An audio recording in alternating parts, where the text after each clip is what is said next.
Today we're making the ultimate childhood treat. If you grew up eating Yema candies, you know exactly how delicious they are. They're soft, creamy, and milky with a shiny caramel shell for the perfect crunch. In a bowl, stir the egg yolks and condensed milk until smooth and well blended. Transfer to a pan and cook the mixture until thick enough to hold shape. Stir continuously, scraping the bottom and sides of the pan regularly to prevent burning. Transfer the Yema mixture to a container and press plastic wrap on the surface to prevent film from forming. Allow to cool, then shape into small 1-inch balls.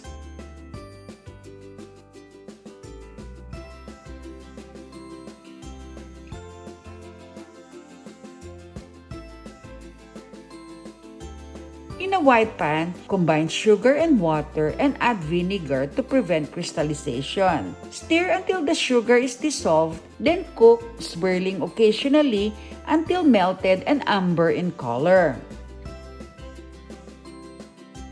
Once the caramel is ready, drop the Yema balls one at a time and coat completely. Quickly remove using a fork and place on a non-stick tray to cool.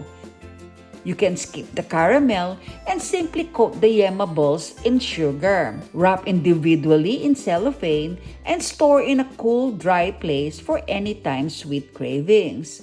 Enjoy!